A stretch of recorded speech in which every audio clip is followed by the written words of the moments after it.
This is Cold War Conversations. If you're new here, you've come to the right place for first-hand Cold War history accounts. And thanks to financial supporter Jack Veselak for providing today's intro. Make sure you hit that follow button in your podcast app so you don't miss out on future episodes. The Jodrell Bank Observatory in Cheshire in the UK played a significant secret role during the Cold War. It was established in 1945 by Bernard Lovell, a radio astronomer at Manchester University, to investigate cosmic rays after his work on radar in the Second World War. We hear some intriguing details of the site's Cold War roles, including being Britain's first nuclear attack early warning station and its signals intelligence collaboration with GCHQ, the UK's government communications headquarters. Even more surprisingly, it's also revealed how Soviet scientists also worked at the site, and that the Soviets attempted to get Bernard Lovell to defect during a visit to the Soviet Union. I'm given a tour of the non-public areas by Tim O'Brien, who's a Professor of Astrophysics. Do make sure you check out the extensive photos I took at coldwarconversations.com/episode 327. I'm delighted to welcome Professor Tim O'Brien to our Cold War conversation. We'll go down to the very south end of the site here just to see where Bernard Lovell first arrived here in 1945. So, well, these buildings here look very 50s. Yeah. Prefab. Yeah, I mean, there's a whole bunch. Well, you'll see when we walk through the rest of the site. There's a whole bunch of buildings that were the sort of first permanent buildings here when they realised they weren't leaving. Yeah, and they were when Bernard Lovell was given permission by the botany department to bring his army trailers down here in 1945, and he had permission for 2 weeks to stay for 2 weeks, and he never left. So in about 1948 they thought, oh well, perhaps we're actually here for a while, so they threw up all these, I guess they look like the sort of buildings you get on airfields and things. Yeah, military. They look like a military base. That's or something. Almost certainly what the design is, to be honest. So, cheap and cheerful. Yeah, just sort of concrete frame thing, and some of them are Grade 2 listed now as well. Wow. So.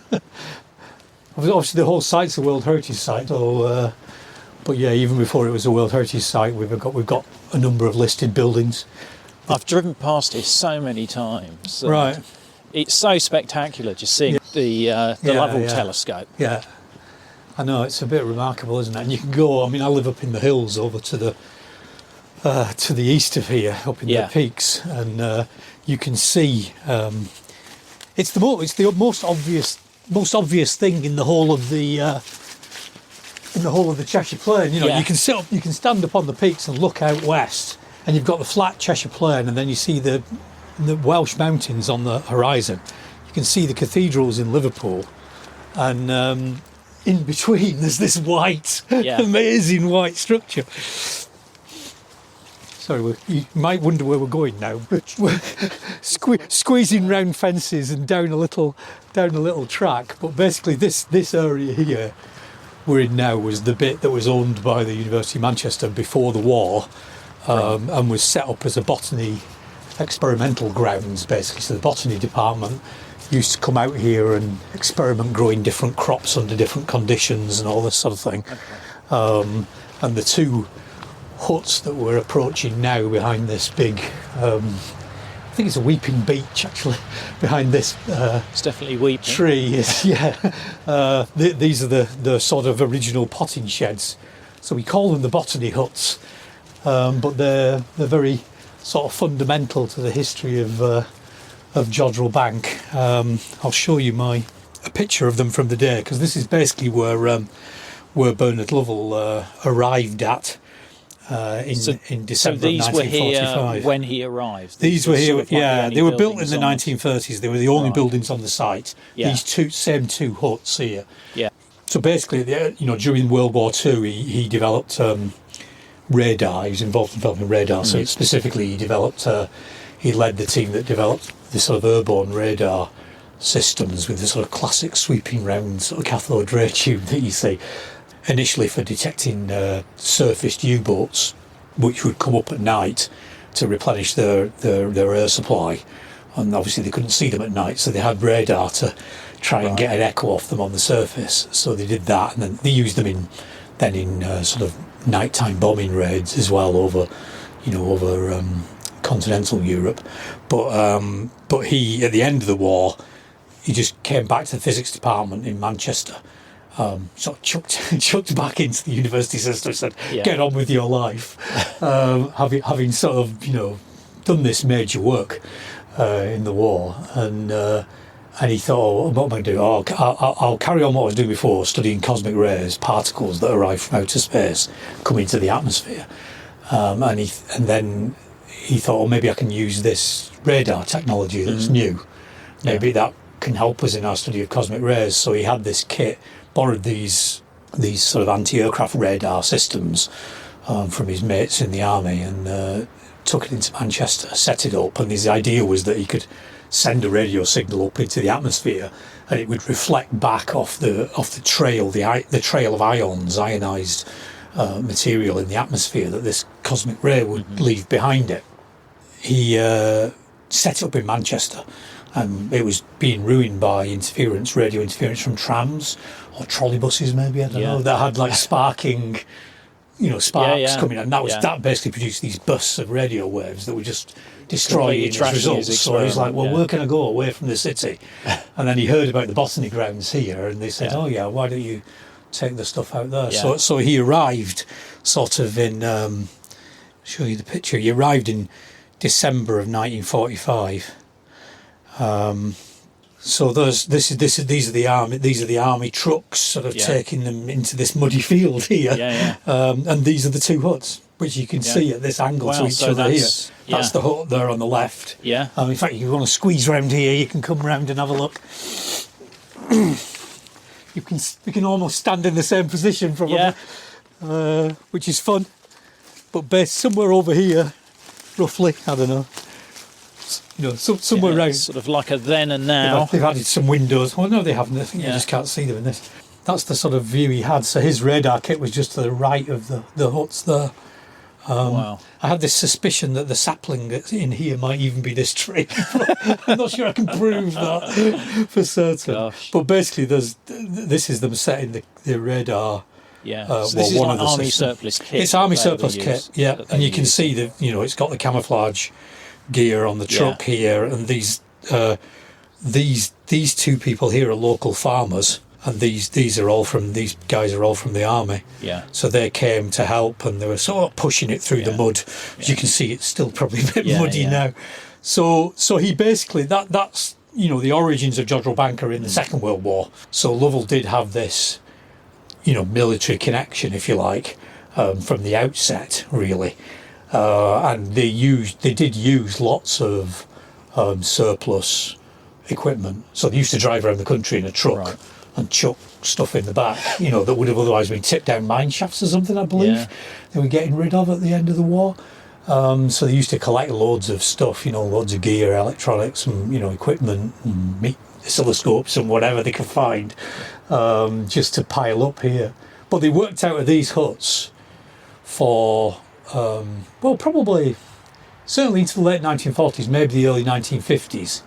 They were still using some of these huts as like a canteen, and the sort of more permanent concrete huts on the northern part of the site were then built to replace them. So we just walked past a hut that became the replacement canteen for one of these huts. But these are still here, and we've renovated them recently to make sure that they're retained as part of our heritage. So are they listed, these? They're listed as part of effectively the World Heritage Site. Because the whole status site means is listed. effectively the whole site's grade 1 listed now.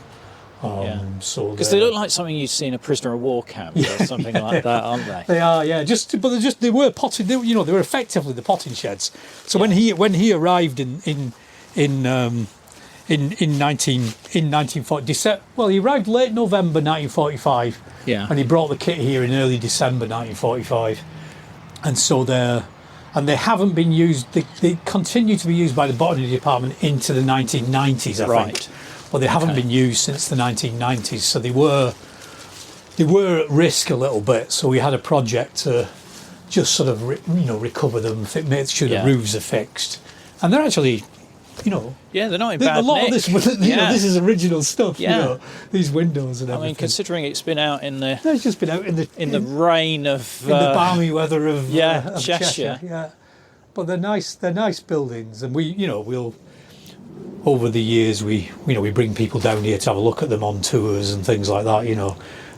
We may use them for something in the future, but at the moment they're here as a monument almost to the. It's quite nice the way that there's almost that air of dereliction around them. You don't want to ruin that. It makes it more special. There's sort of something interesting in the summer when as you walk down this track that we just walked down. This big weeping beech when it's in leaf, it hides them completely. Yeah. So you bring people down, you go, they've no idea where they're going. And then you sometimes squeeze through these branches here. I sometimes wander through, and then suddenly they're visible. And then like you say, you can show people the old photos and say, well, look, there's what it was. So they basically used to come off the road here. Right. The entrance was just over there. Okay. Into that site, and this area was all it was. So this was all the land they had at that point? This was all the land they had at okay. that point. It was these fields here. Right. And then basically Lovell, he detected echoes. So they switched on the equipment and they immediately started getting these echoes. And he was like, oh, that's a surprising rate of echoes. That's not really quite, I didn't expect quite that many. And then asking around, there was another guy who was in the army called Hay, J.S. Hay, who was also did a lot of really good work in detecting radio waves from outer space in those days. And he said, I think what they are actually is they're echoes from meteors. Wow. So where shooting stars come through the atmosphere, they leave an ionized trail. So you get echoes from those as well. So Lovell at that time knew nothing about astronomy. And he had to quickly learn astronomy, basically, because he realised he'd got this kit and he could study these meteors, and they did. So that was a huge amount of the first part of the work here at Jodrell, was using radar to study meteors. So that was the discovery of radio astronomy.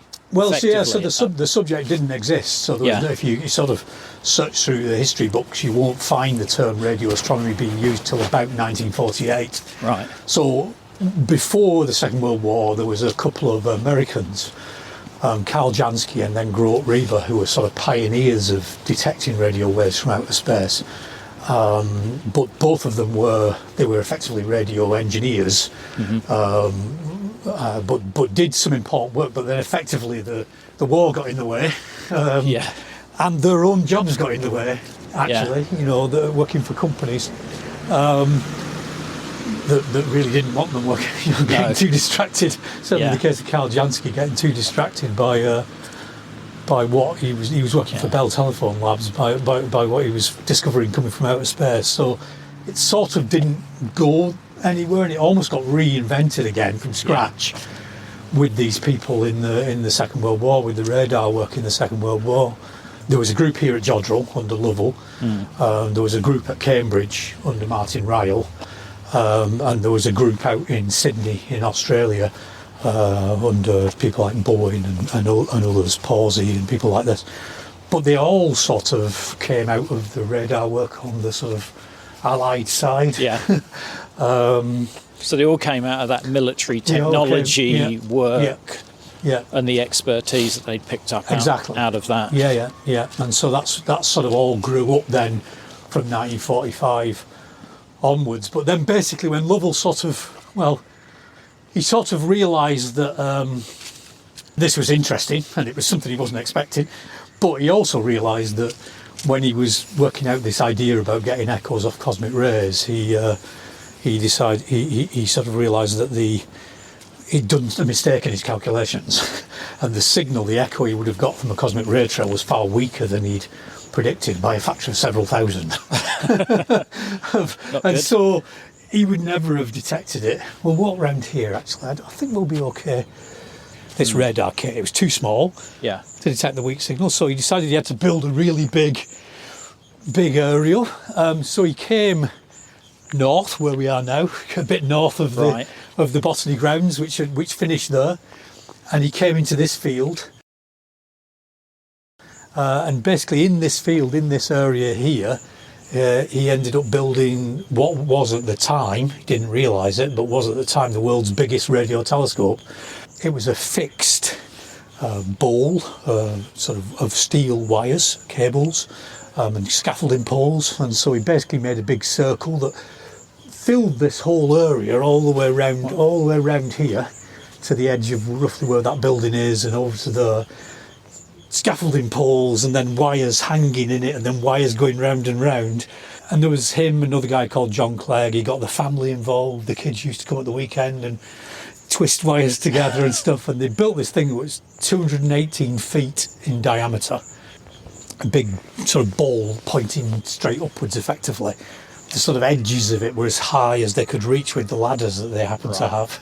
So and how is he financing this? So that was done with just very limited, incredibly limited funds. So just from the university, that particular project. So there was no external funding involved at all initially. The only bit that and it was the first grant, sort of government grant, effectively research grant that he got, was for the pole that was in the middle.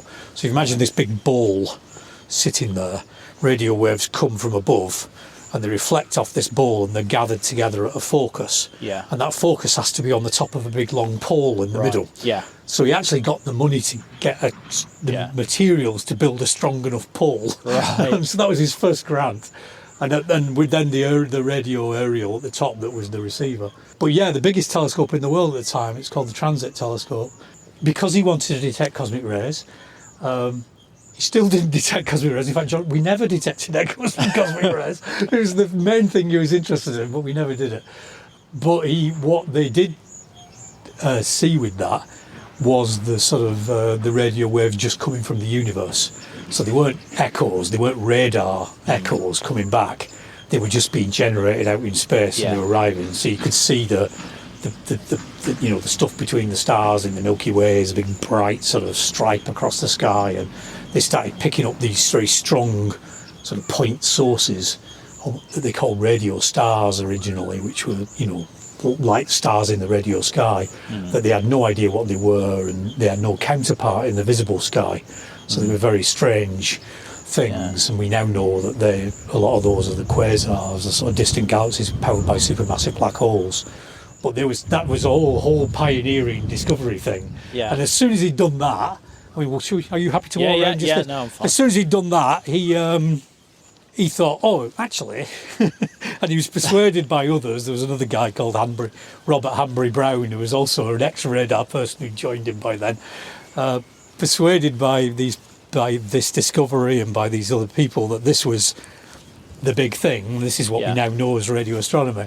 And so the limitation of this device that was here, and there are there's little remnants, I won't go and show you, but if you wander around, there's little bits of concrete dotted around, you can find it in the ground that are the remnants of it. And there's also, we did a resistivity survey, and you can see the cable runs under the ground here from this. So it's sort of like by accident. This instrument. So totally by accident. There's loads of accidents in the history of Jodrell Bank. To be honest, for example, if he'd realised that he'd made a mistake of several thousand in his calculation, he would never have come here to try and do the work with the radar equipment. So Jodrell Bank would never have existed if it weren't for him making that error. Yeah. His excuse was that they were being machine gunned by German fighters at the time, which I suppose is a reasonable excuse. Yeah, that's fair enough. It's more than, as excuses go, that's a pretty it's better than most one. People's excuses for a calculator error. But anyway, he sort of thought, okay, this is great, this is interesting stuff. Nobody knows what it is, where these radio waves are coming from. The limitation of that big instrument was that it didn't steer.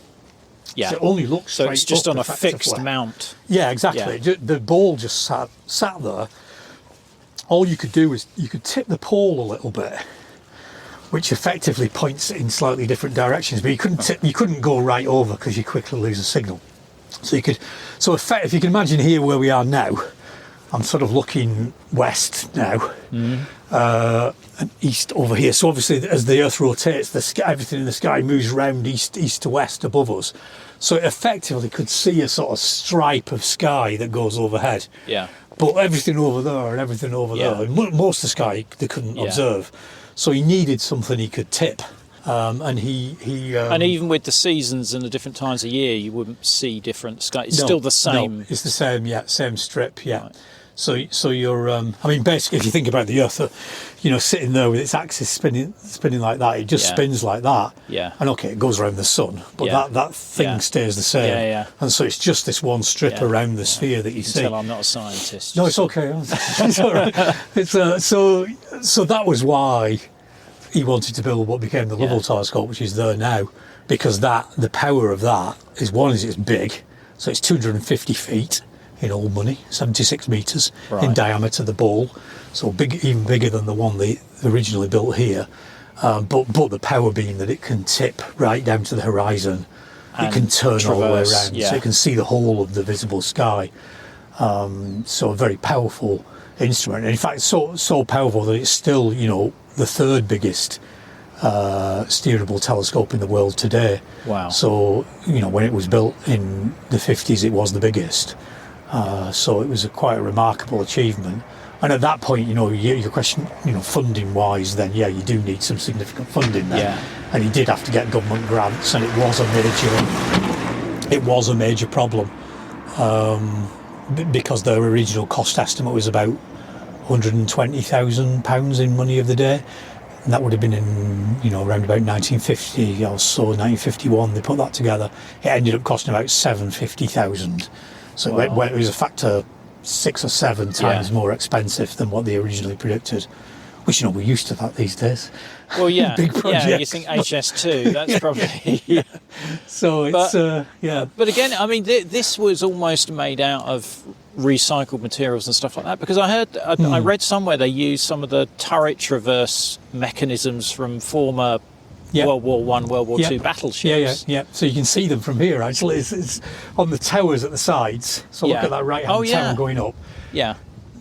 The thing on the end next to the tower. Yeah, so the left-hand edge of that tower at the top edge, you're seeing edge on a disc. Yeah. Can you see that sort of thin white? Yeah. That's an edge on. Inside that are those gear racks. So the motor's in the top of the tower, and it has a pinion that goes into the rack that turns and that tips the telescope. So inside there are indeed the 15-inch gun turret gear racks from 2 World War I battleships. Wow. HMS Revenge and HMS Royal Sovereign, which were scrapped at the end of the Second World War. Yeah. One of them was in the Battle of Jutland, but I can't remember which one now. But yeah, we've still got them in there. We've got about 100 years of spares, according to our engineers.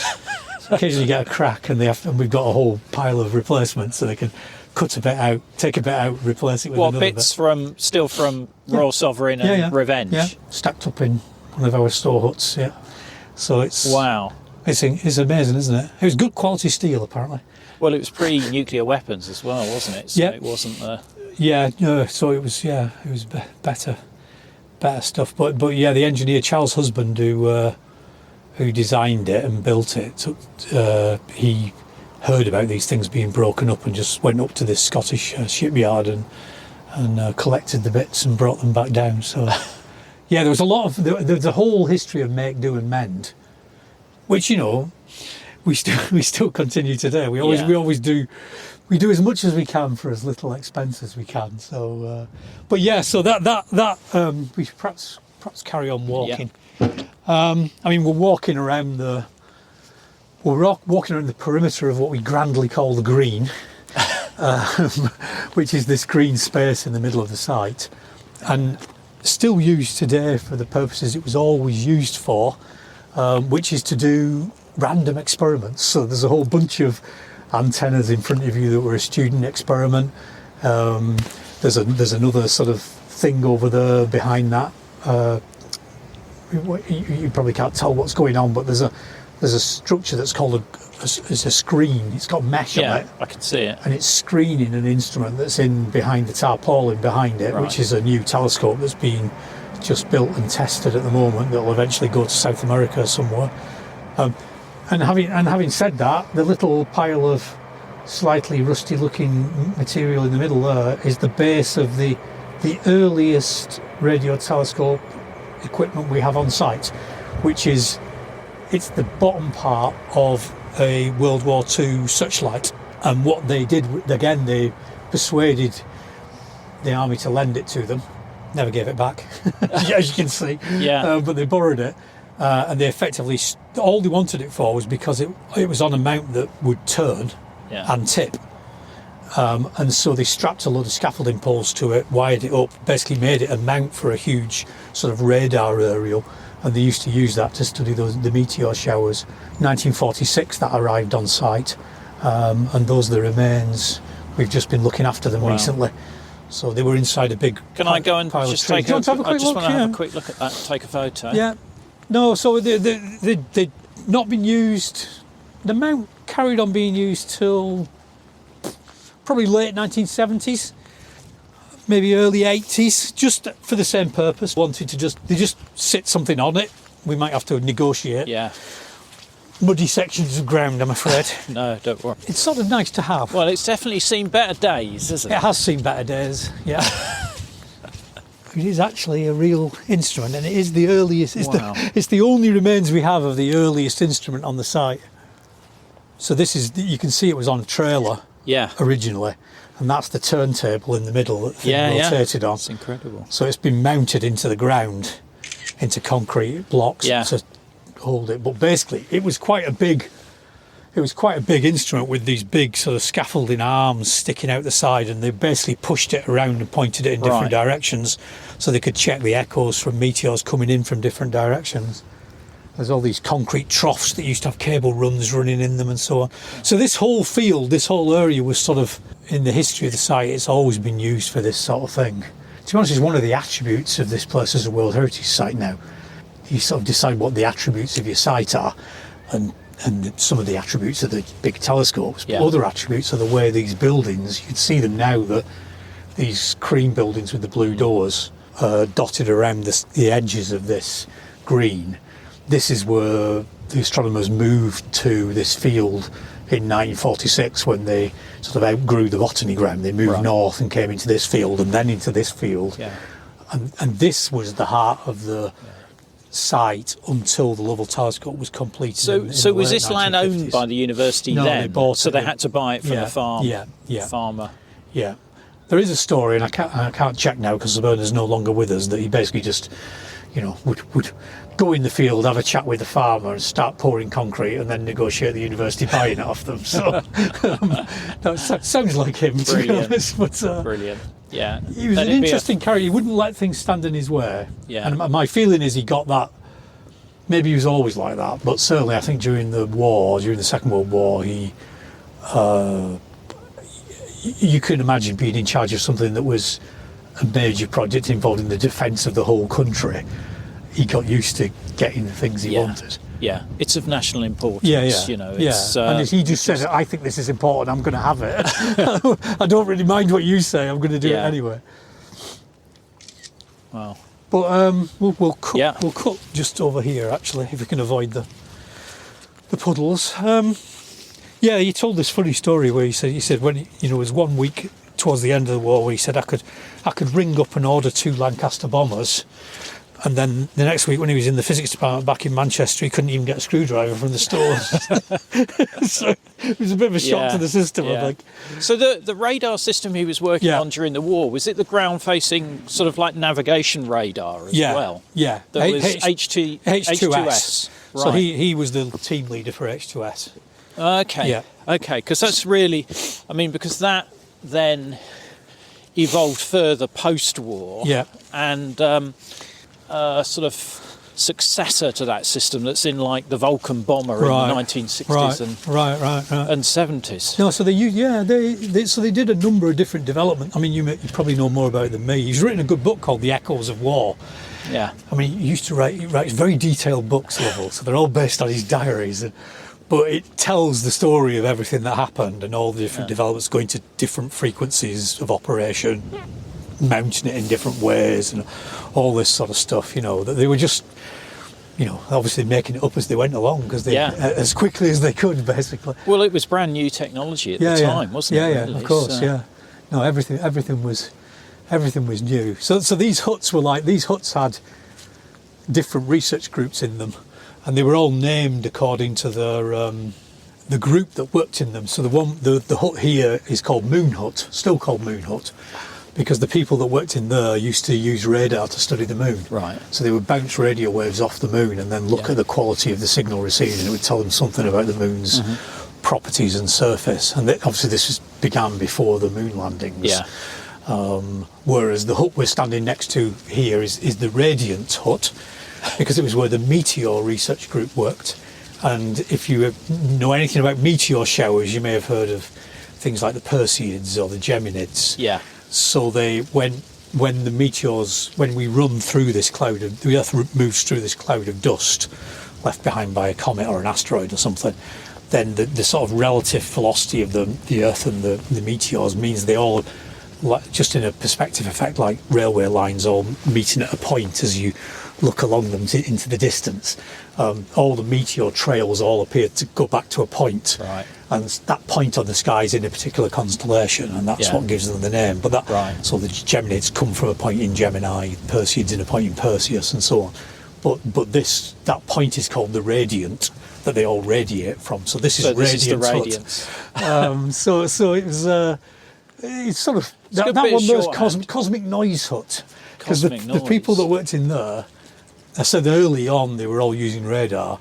Then they realised there was these radio waves arriving anyway that we'd not generated and bounced off something, and so that was called cosmic noise. It was cosmic noise in the radio that was coming from space.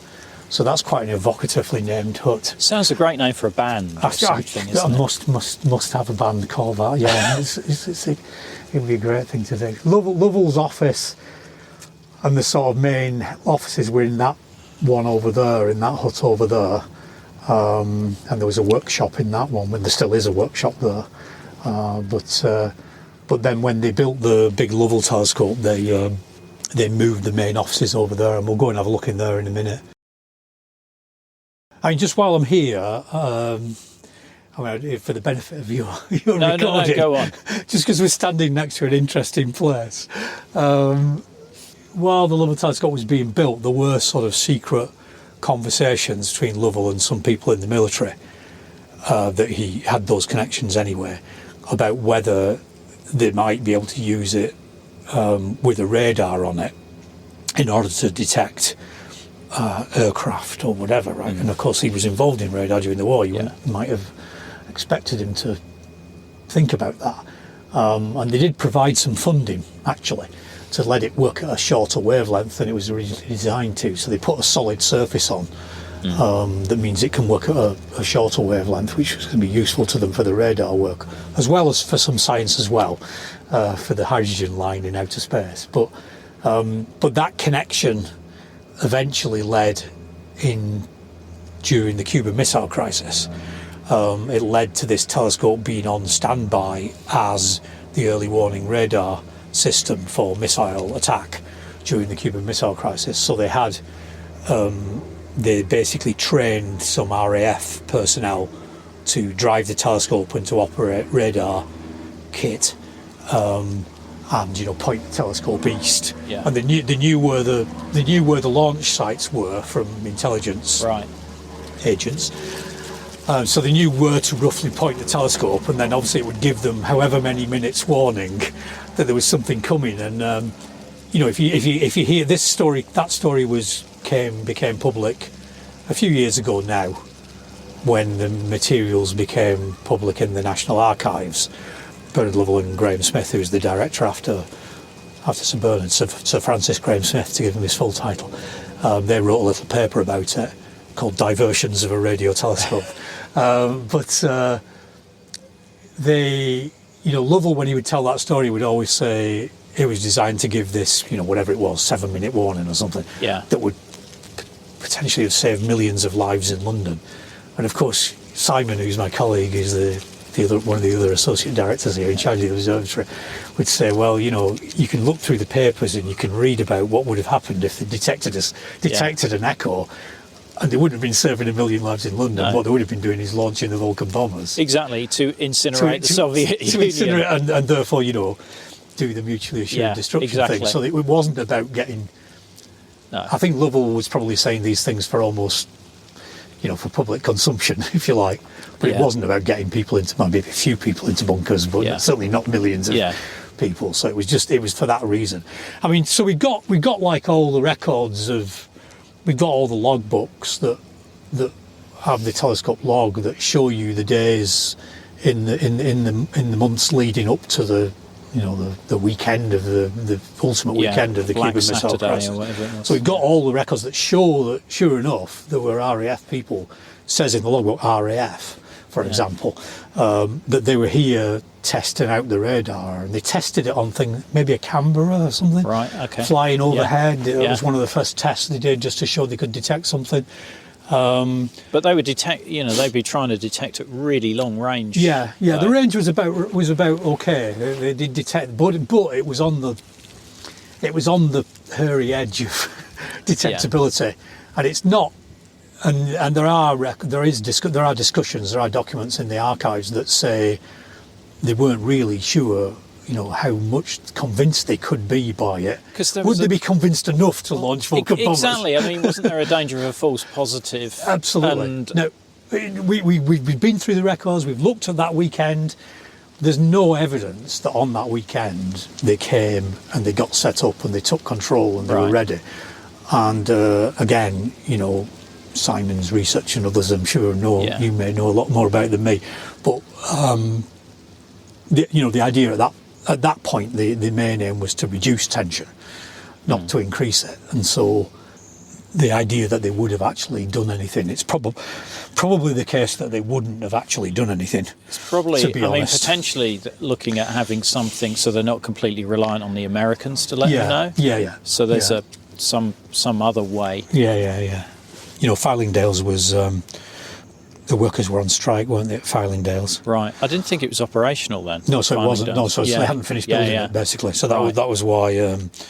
that was why. I'm just going to show you. So Jodrell Bank was effectively Britain's first early warning system for nuclear attack. Yes. Again, by chance. We got... this is Lovell. Yeah. And in the late 1950s, he said...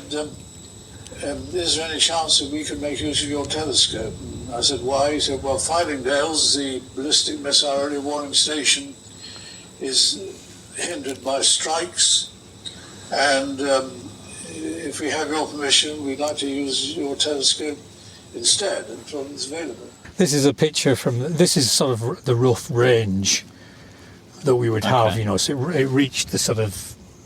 The Urals, maybe? Yeah, so they had sites here, apparently, around Latvia and Lithuania, places like, in that sort of part of the USSR, I think. This is Radiant Hut that we're standing in front of now. Wow. so that's Radiant Hut, look, it's exactly the same. And there's the Lovell telescope over there. These are some of the aerials I was talking about. But basically, inside, literally through this window here, were these two radar consoles. So this is the type that was used. This is not a photo of the ones in here, but there's these console type 61s. So this is where the RAF... This is where the RAF would have been using room. Radiant Hut, sitting in this room, looking out for... And two operators, I think, for redundancy, checking up on each other and so on. But those were installed in this room. And the sort of the really funny thing, the really funny story. This is again from the National Archives. This is a map of the sites. It says entrance to Jodrell Bank, which is where we came in down here. It says RAF Jodrell Bank, and you can see it's in this corner of this thing here, and then it goes round, and there's the control building over there and the telescope. Yeah. But then this is a sketch of this building. It says here RAF room, say console, and then interestingly, it says workshop in which Russian students work here. And it says, this wall soundproofed, this wall not soundproofed yet.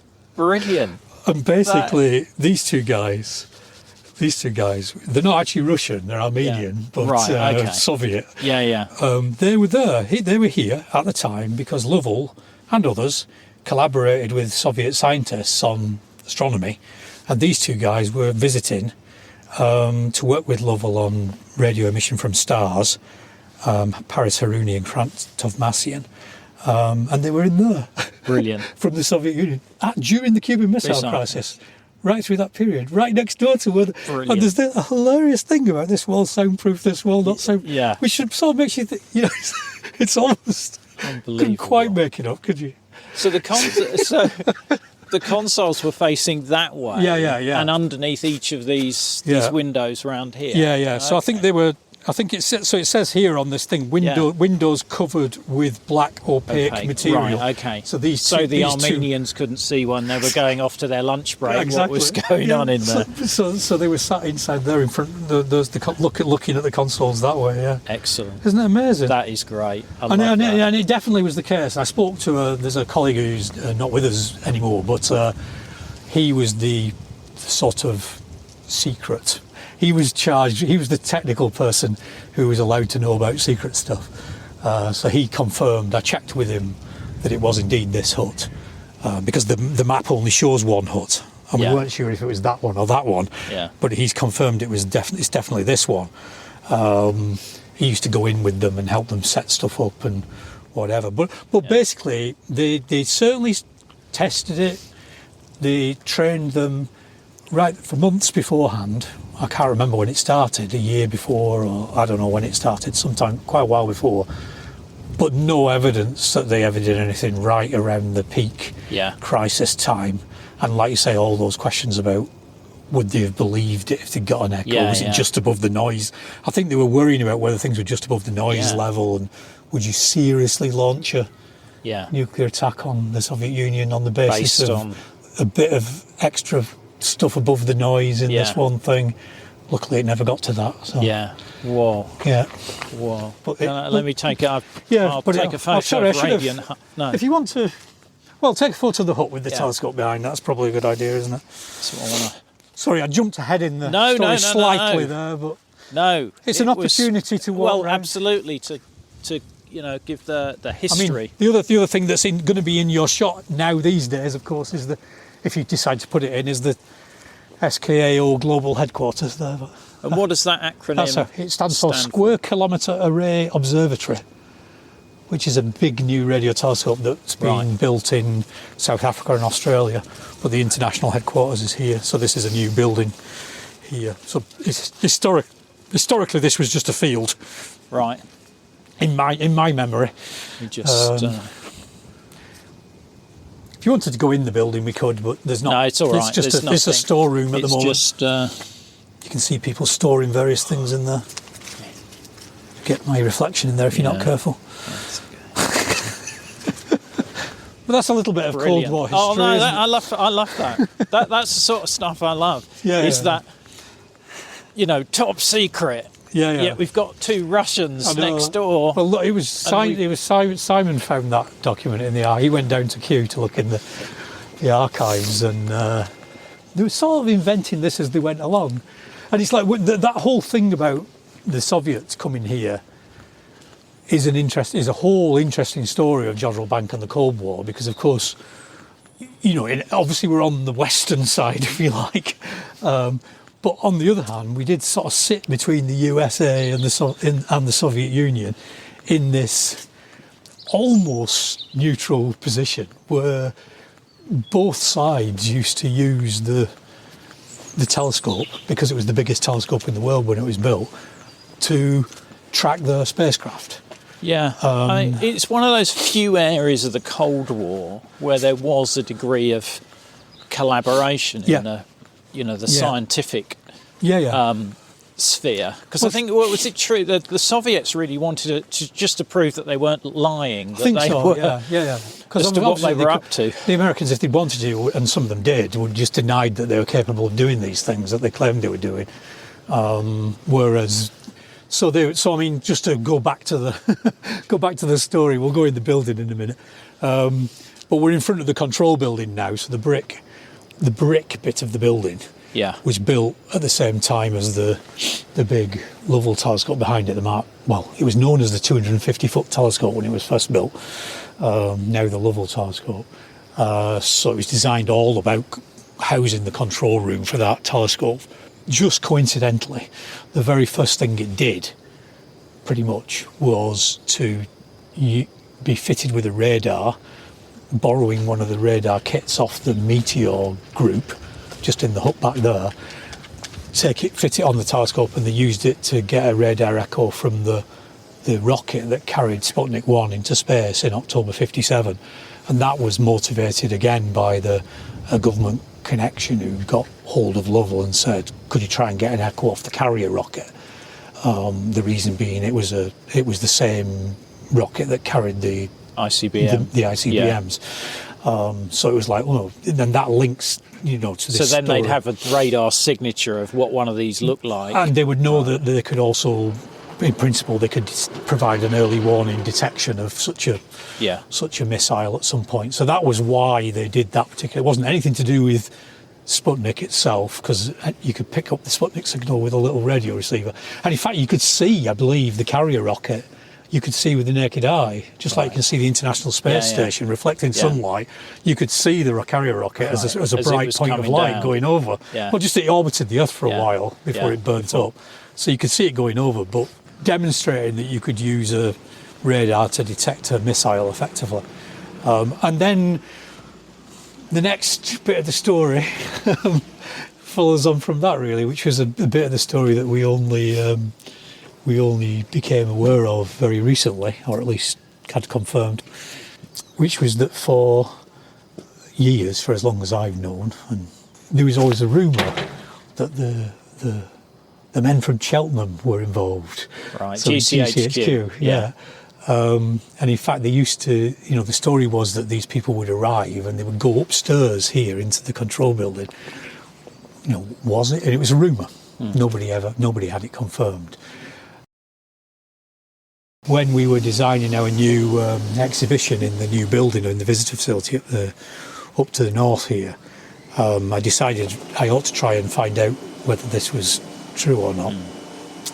So I thought, well, okay, I need to get a hold of GCHQ. How do you get a hold of GCHQ? I'll go on the website, and I couldn't see a contact telephone number, but there was a web form. You could fill in a web form with questions. And I went, oh, okay. So I put myself down. Maybe I put media. Well, I don't know what the options were now. Maybe I said media as a press. And I just said, oh, hello, I work at Jodrell Bank and we're doing an exhibition. I've heard rumours that GCHQ used to work with Jodrell Bank. I don't know whether they're true or not. Could somebody get in touch? And then the historian at GCHQ indeed got in touch. And so we've worked with him on sort of uncovering some of the stories. And they were able to speak to a colleague here who is no longer with us, who was the technician in charge of the working with them, Bob Pritchard, from the early 60s onwards. And they had a chat to him actually before he died and said, look, it's okay, you can talk about this stuff now, because he would never...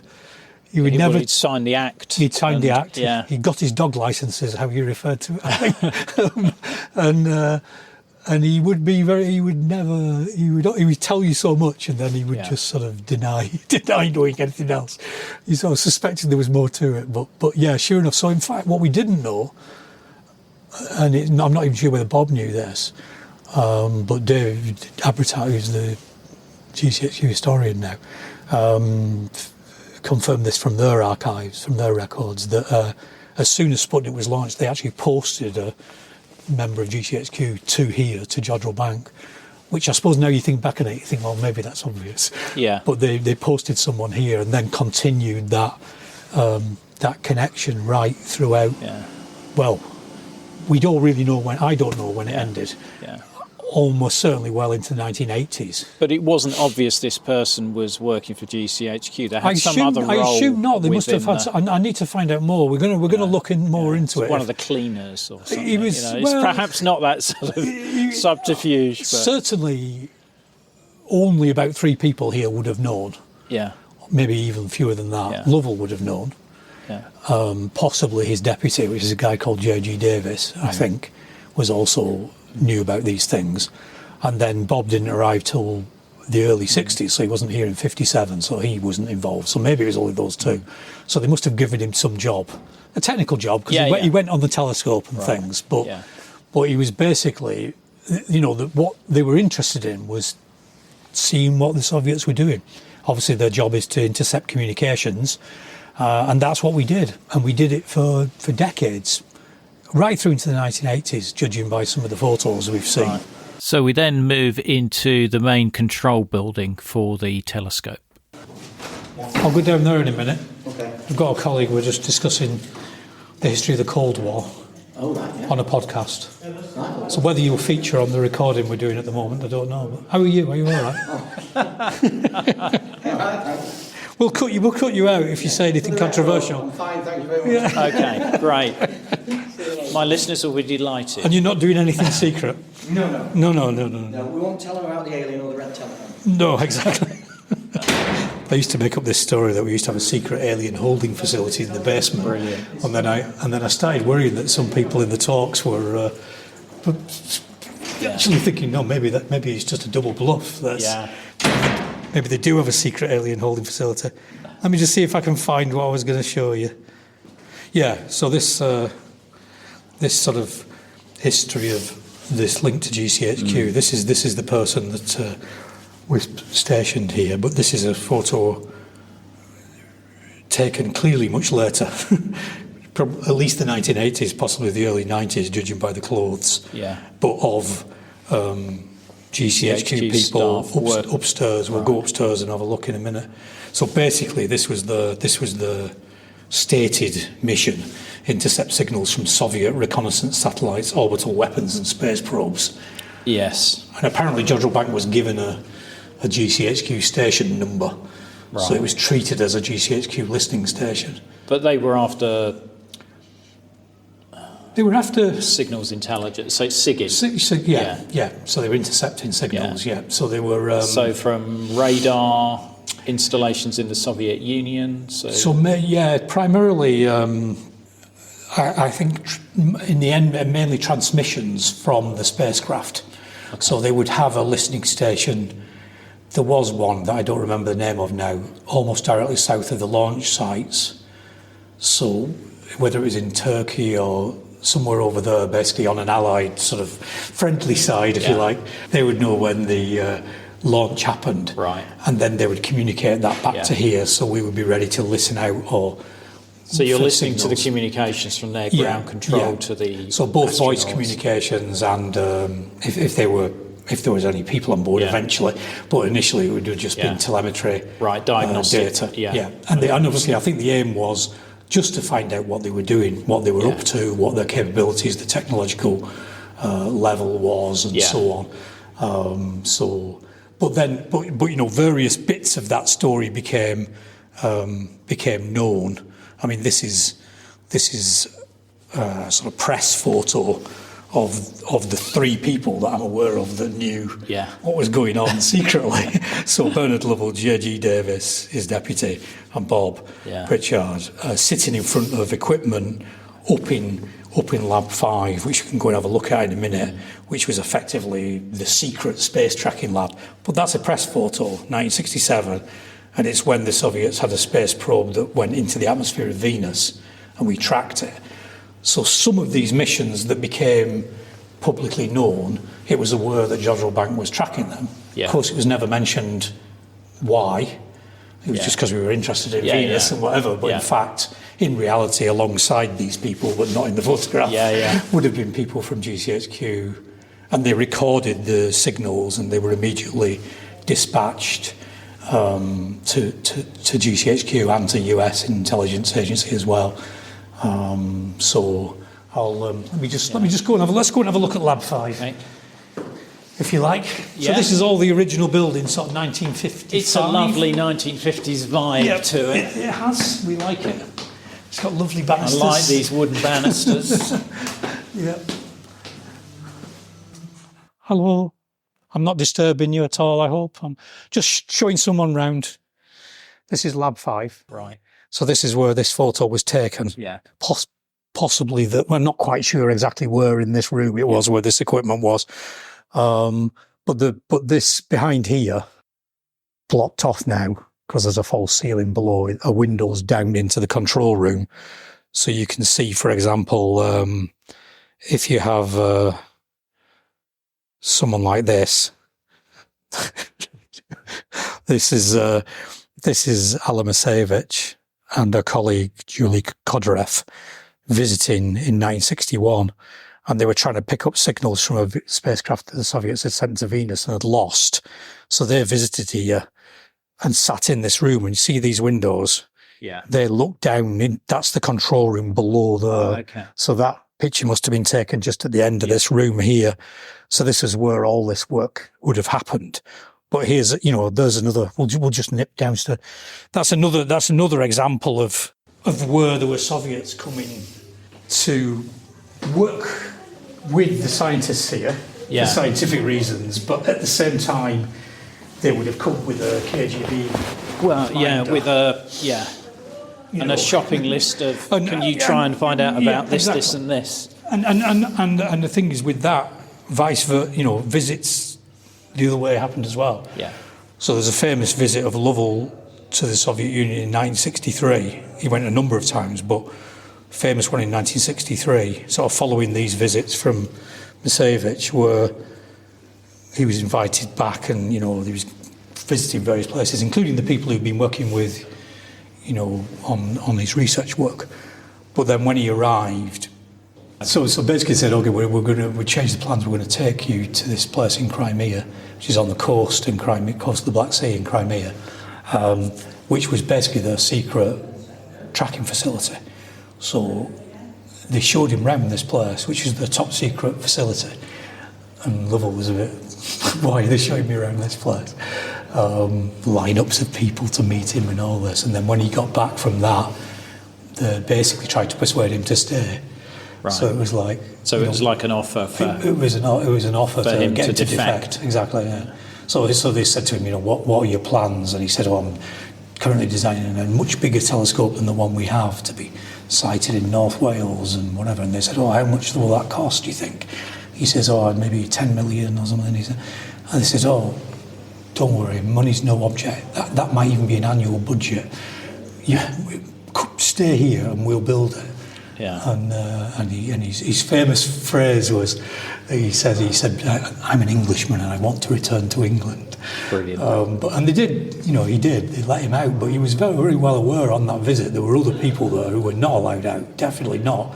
Yeah. And there were people coming to him privately at parties while he was there, begging him to see if he could get a word in to let so-and-so get out of the Soviet Union. So he was very aware it was a serious situation.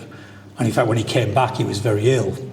And he'd had a debriefing meeting with intelligence agents here after he got back, and they said to him, it's possible they've maybe tried to poison you. And that's what's made you ill. Maybe they're trying to remove your memory of showing you these things. And he brought this up in much later life, actually, and it became a sort of news story. It was in the news here and stuff. Bernard Lovell poisoned, and I think they were talking about maybe irradiating him with microwave radiation or something with these very strong radar transmitters or something. But it doesn't really. We all talked about him and his son, and we've talked about it, and I'm not sure it really rings true. He had a diary where he'd written down all the details of what he'd seen, and he was allowed. He brought the diary home.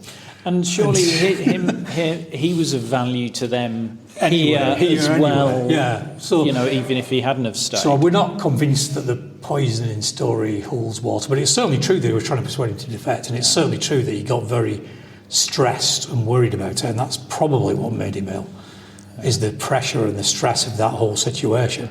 And of course, that's 1963. That was just after the Cuban Missile Crisis, right?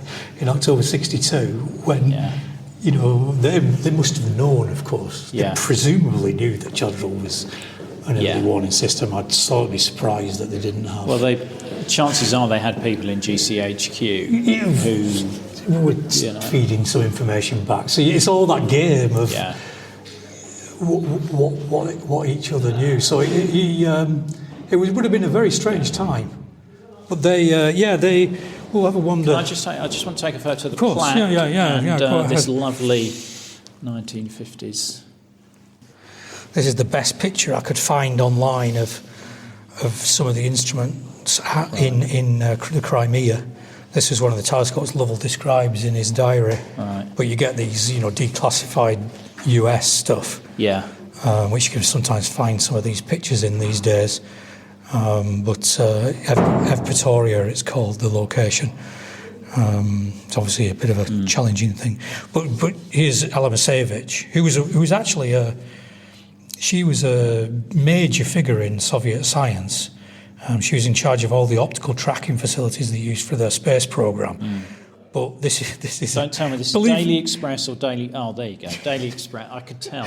The headline says, "Beautiful boffins of bid to woo Newton of radio astronomy to defect to the USSR." Brilliant. There's probably some truth in it. Yeah. There's probably some truth in it. But yeah. So there she is. There's Ella Masevich with Lovell, and the claim in this article from 2012 is that Lovell was, subject to a honey trap. Subject to a honey trap of some sort. Now, whether or not, I don't know the truth of that element of the story. It's certainly true they tried to persuade him to defect in this visit that they refer to. Yeah. I think this article, if you read it, claims to have included an interview with an ex-KGB colonel or something who knows some of the background to it. So it's possibly... It would make sense that if they're trying to get him to defect, they're going to try other methods other than just... Yeah, but they knew each other anyway, these two. So, I mean, I think they got on quite well, and she'd visited Jodrell and whatever. So. But it was... that whole... there was a whole bunch of stuff that went on there. I mean, this is the very first picture ever sent from the surface of the moon by a spacecraft that landed on the moon was done by the Soviets in 1966, Luna 9. And basically we hacked into it here and we printed it on a Daily Express picture receiver, in fact. So the Daily Express were very kind and lent us it's like a forerunner of the fax machine. They used to transmit pictures around the world on telephone lines. Basically, that J.G. Davis here recognised the form of the signal this spacecraft was sending out. They were obviously, again, this was a spying mission, really. Even though it's in the news here, the spying stuff was never admitted to. We now know what the story was. But he said, that signal sounds like one of these, like a fax type signal. Yeah. So they borrowed this thing, put out the call, the Daily Express brought this. They effectively plugged it into the telescope, and out came a picture of the very first picture ever sent from the surface of the moon. Yeah. So it was amazing stuff. But we know, again, we got the records now, that the tape recordings of these signals were sent to GCHQ. They analysed them. They sent them on to the US, and they analysed them. And it was all about working out what they were capable of doing. Well, the US were obviously wanting to see how far they were getting ahead in the race to get a human on the moon. Exactly. Yeah. So there's all sorts of these sorts of Cold War stories that Jodrell was part of. It was part of this. If you were to Google Project Flower Garden, you'll find declassified reports on this, which is basically. Obviously the Soviets had their own missile defence radar systems, like Fylingdale's or our systems. These are strong radio signals being sent out. Some of them, they go out with the atmosphere, some of them hit the moon, and they come back to Earth. Mm-hmm. So if you just point your very sensitive radio telescope at the moon, you can hear the echoes of the missile's defence system. And so Jodrell was part of that project. It's called these hen house. I think they're supposed to look like a battery farm or something. Yeah, it does. So they're called the hen house radar systems. So we apparently were the site that helped determine the strength of that. And of course, I guess the idea was, the power of the radar. Maybe you can find out the way in which they change the frequencies. You can work out how to jam it or whatever it might be, or build some. Yeah. Design your aircraft shape or structure or something to some way of countering it in some way. So I think although we probably haven't uncovered all the stories, there's a whole bunch of these sorts of. We're going to go down here. Yeah. There's a whole bunch of these sorts of Cold War episodes. Some bits of which were in the public domain, but turns out a whole bunch of them were not. So is this where you keep the aliens? This is where we keep the aliens. We're going down the steps into our cellar basement below below the control building. Now, one of the reasons we're going down here is because I just want to show you it because it's fun.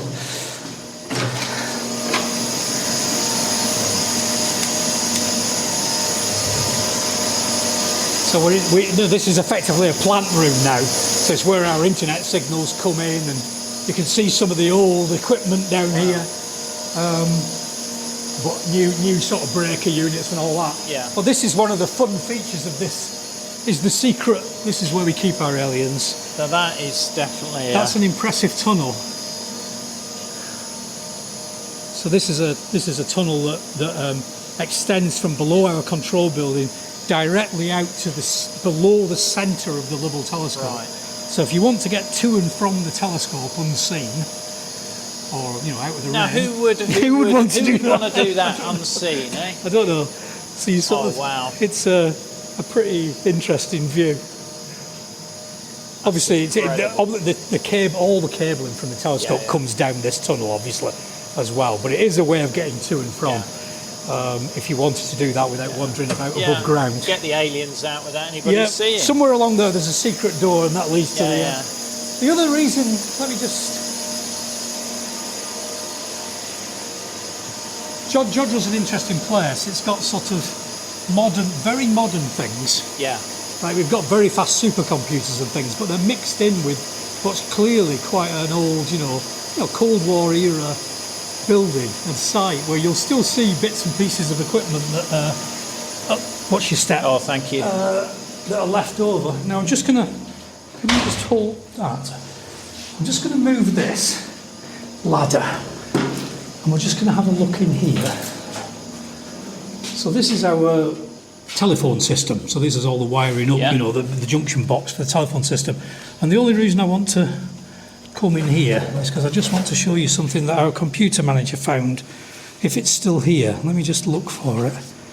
A few years ago. Bear with me while I just that's fine. flick through these. You can edit this waiting out if you like. Build the drama. The drama We'll of have a drum roll. So these are the cards that are, oh god, they're double-sided. I'm going to have to look at both sides. Hang on a minute. Okay. These are the cards that are used to indicate all our sort of telephone wiring. So if somebody's done work system on it, yeah, that it they will tell be you recorded on these. they tell you which of these little things is connected to which telephone and all this sort of business.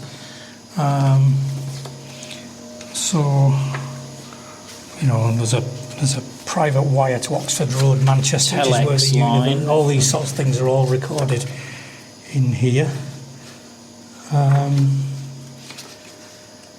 Oh, here we go. Oh yes. Oh yes. Why would you need a phone line direct to Cheltenham? Interesting, and a isn't it? telex as well? Yeah, private wire, PW. Yeah. Private wire to Cheltenham, telephone and the telex. And here's another one. And at the top, the address is Lab 5 upstairs, the secret space tracking lab, which we've just been in. So that's been sitting there since, well, there's no actual date on here. This seems to say revised 10/74. I suspect that's October 74. So it's post October 74. But there Can we I go. take a photo of that? Yeah. Is that right? I mean, I've got a photo. You can take a photo of me holding it if you like. I think so, yeah. I don't think there's anything. Well, Secret neither of on us that. have probably signed the No, Official no, Secrets Act, no. so I think we're all right.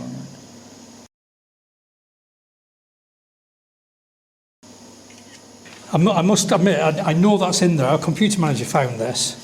And as I say, you do find things. It's just sitting around Well, in as here, you isn't say, it? it's such an old building, and there's like Yeah. bits of like that stuff's been No, sitting in why there would since he- so 1974. He will have been wiring up some connection because he's doing our internet or whatever else, and then he's just happened to notice this thing. Well, that does I've look actually, like- I can actually, the one I said there's almost. Here's another one. Look, Actually- there the famous phrase GCHQ just appears in the middle of there for some reason, and I'll have to read through that and work out what the heck it is. Fax computer. I mean, that's 80s. I Oh used to yeah, do- yeah, that's yeah, definitely- yeah. I started my research work on a VAX. Yeah, so we know. Yeah, as I say, Wow. I'm sure I don't know and haven't been told all the stories of Jodrell Bank's involvement, but there's evidence for it just sitting around here. I love which it. is quite fun. It's like a detective story. It is a detective Finding story. these little clues. Yeah. So I think our GCHQ colleagues have a site now in Manchester, and I think we may end up with a little display about the connection to Jodrell Bank in that location as well. Actually, let's just see if we can see who's on duty in the control room, and we can pop in.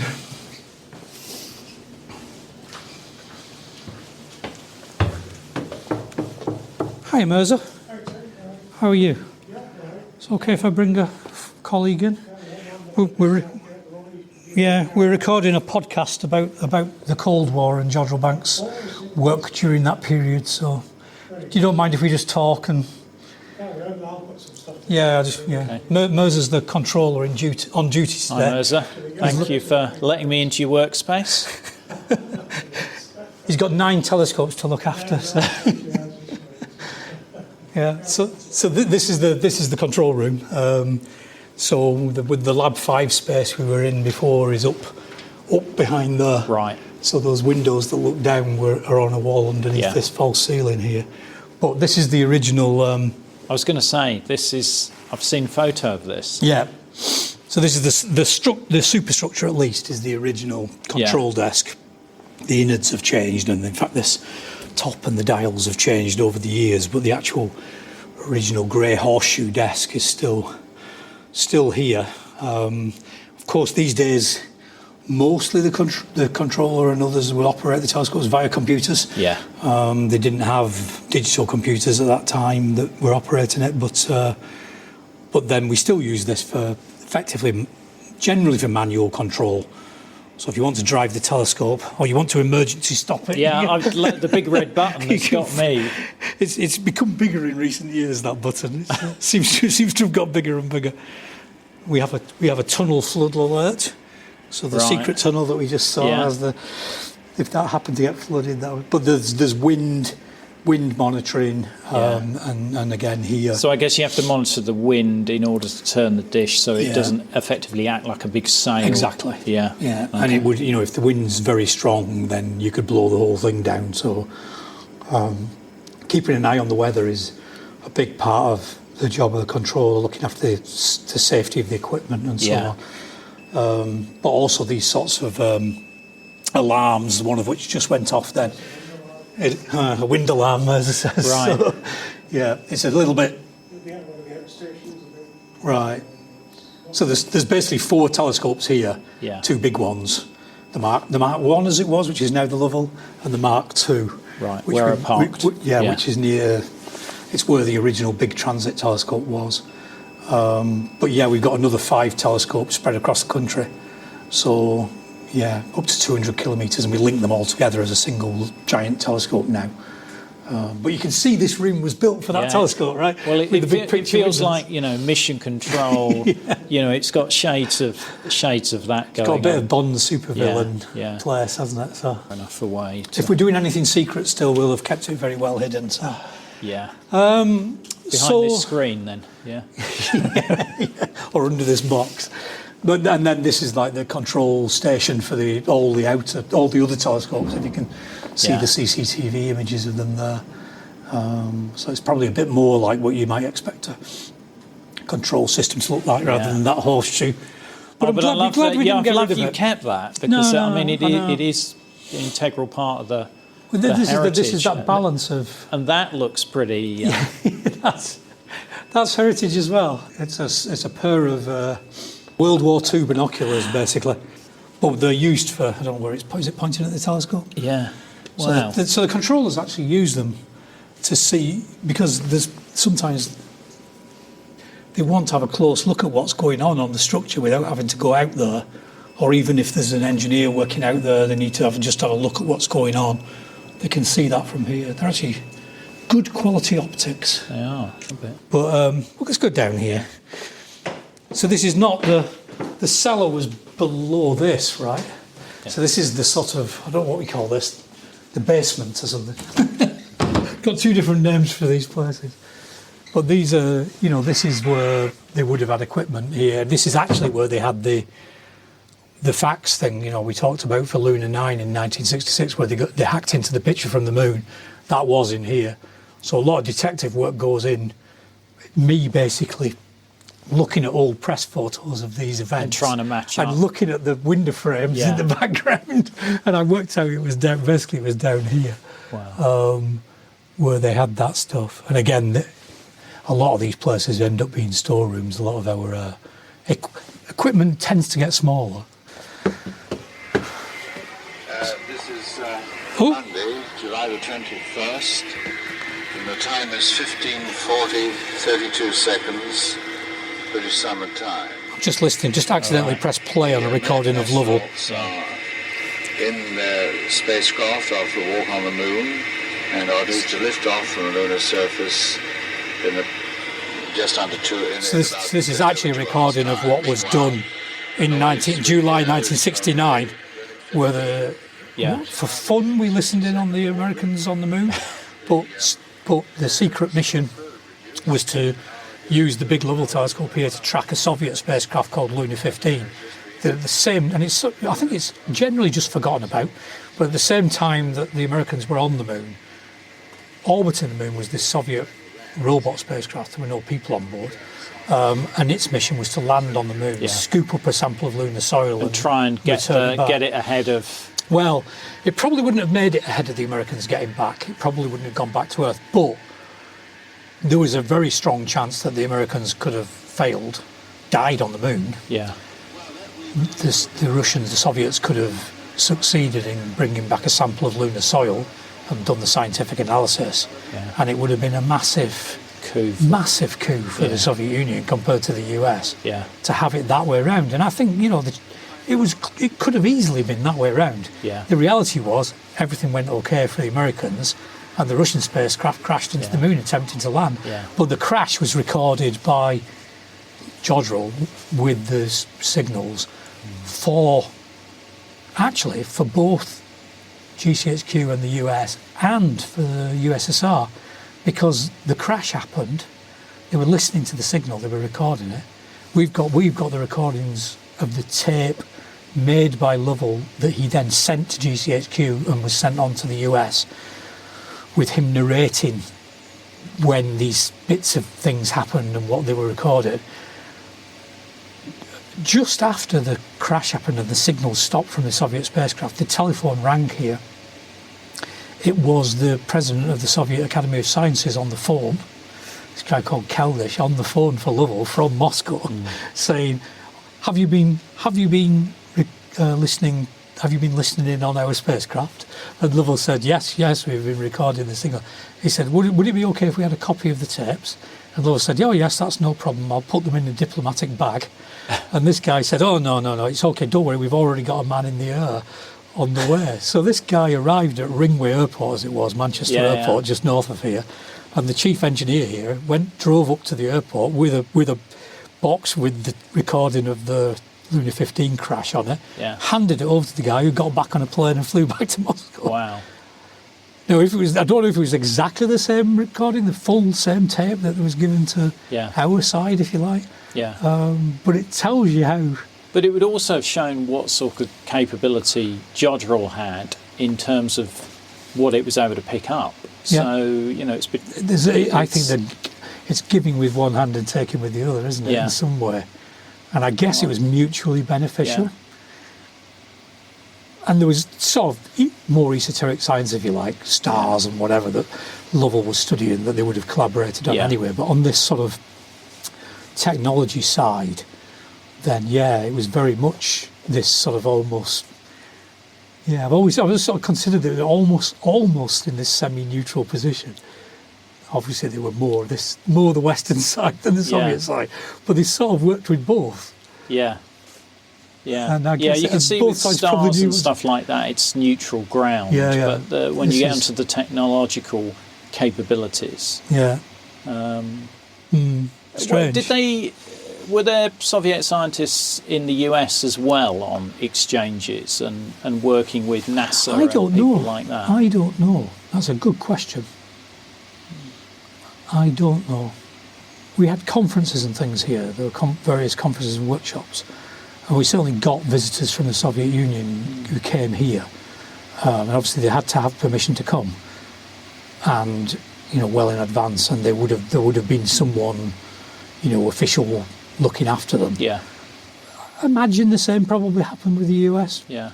I can't see because obviously why. they had the Apollo-Soyuz project in the 70s, yeah. so there was a degree of cooperation Yeah. there during that period. Well, there was. There's just too many great stories. I mean, there was a thing. It was an early sort of communications experiment, over the horizon communications, where there was a balloon called the Echo balloon. So it was a balloon that was launched that was reflective to radio waves. And the experiment was going to be to try and use this high altitude balloon to send a signal, bounce it off the balloon, get it over the horizon and do communication that way. So before they had satellites.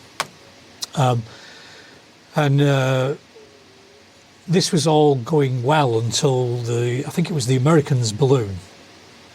And so there was an American colonel or something here, there's military involvement. And then they wanted to get the Russians involved as well, with their instrument in the Crimea, and then basically the Americans vetoed it. They didn't want them sending signals to their balloon or whatever it was, and it was this guy J.G. Davis here who said, and they were all very frustrated because they just wanted to do it. They were just enjoying themselves having doing this thing. And this guy said, "Oh, we're not letting no, sorry, you haven't got permission to let the Soviets be involved in this project," or something. And then J.G. Davis said, "Oh, we got everything set up. Tell you what, let's use the moon. The Americans don't own the moon," was his line. Brilliant. So they used the moon as the reflector instead. But there's sort of, there's just all that sort of thing going on all the time. So I don't know. It was interesting times, I suspect. Yeah. This is the noise, not one of our noisy rooms, just because of the air conditioning for our computer systems. So basically, it's that sort of. I always think Jodrell's interesting because you go from one room, which is, 50s technology. and it goes into a room that's basically the current cutting edge of computer systems. So, which we're using to study ripples in space-time from supermassive black holes at the edge of the universe. Unbelievable. Which is genuinely what we're doing with that machine. So. And we need to sweep up in here, so it's a bit of a... But who's got time to sweep up when you've got supermassive black holes? When you've got exciting stuff like that Exactly. and look at. So, one of the things that just came to mind was these KGBs, the sort of agents that would be alongside the visitors. And I remember one of Lovell's children, who, Lovell would have been... Well, what would he have been? He would have been 110 or something if he was still around. So his children are obviously getting on a bit. But they were saying they remembered these people coming and staying. I think Ala Masevich stayed at Lovell's house and coming with these people, right? The minders. Yeah. I think maybe it was his eldest son Brian, who said anyway. There's a story. This person coming and they're saying, "Oh yeah, no, sorry, he doesn't speak English," whatever. And it was like, okay. He just tags around with him, but he doesn't speak English. And then basically overhearing him in another room talking perfect English with somebody else. Story that it was okay, they don't understand what you're talking about. Of course, that wasn't at all true. So it was must have been a really funny time. The most recent secret project I'm aware of was in 1983. And that was a project that I heard the details of from Francis Graham Smith, who was the director after Lovell, so was brought in on the secret knowledge. Yeah. Lovell retired in 81. What happened was that there was a cover story. The Americans had a very high resolution spectrometer, so it basically takes a radio signal and it looks at the fine detail of the frequencies within that signal. It can map the spectrum of that signal at very fine, high resolution across a very wide range of spectrum. And so they developed this receiver, and it was in a big truck that they flew in from the US. Land probably came into Burton Wood or somewhere, one of the one of the air bases nearby, and they drove it here, and it was parked out the front here of the building, and it said NASA on the side, and it's had a. I'll show you a picture of it actually. Not parked outside, and sadly I don't have a picture of it parked outside our building here. But I did find a picture of it in Goldstone when it was in the USA. So a big trailer with big NASA symbol on the outside. And this is Graham Smith's writing. Says this was the visit of a huge NASA trailer to Jodrell, ostensibly for SETI, the search for extraterrestrial intelligence. Yeah, that was the cover story, but including a search for radio channels, I think he says, from Russian spacecraft. So basically, there'd been a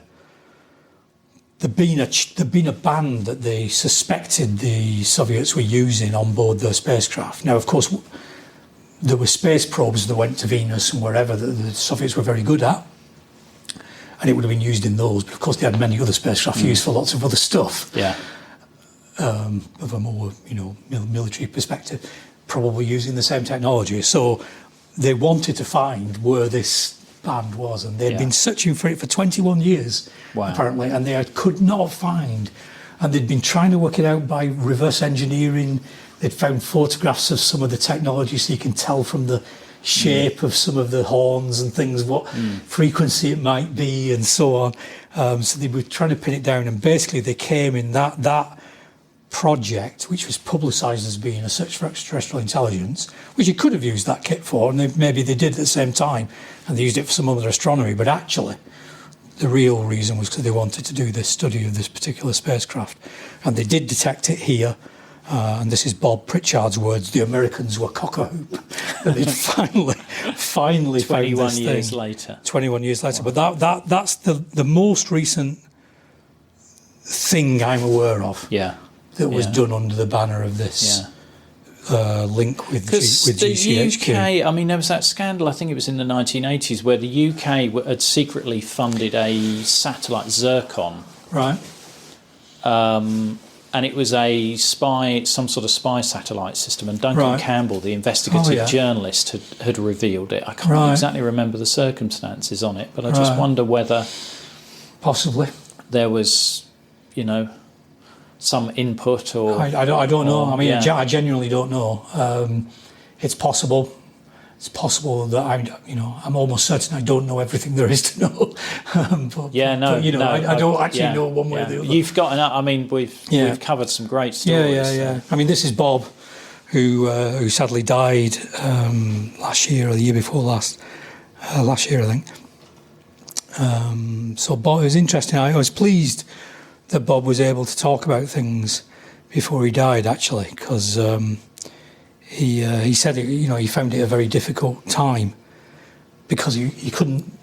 You can imagine what people here would be like. Yeah. There was all the suspicions. Oh, is that the men from the men from the ministry? Is that the men from Cheltenham? Have they gone up the staircase at the back into? Yeah. And of course, there was a lot. Oh, is the telescope pointing at the moon? You could see where the telescope pointed roughly, and so he was often being badgered by people and a bit of mickey taking and so on, but he couldn't say, Yeah.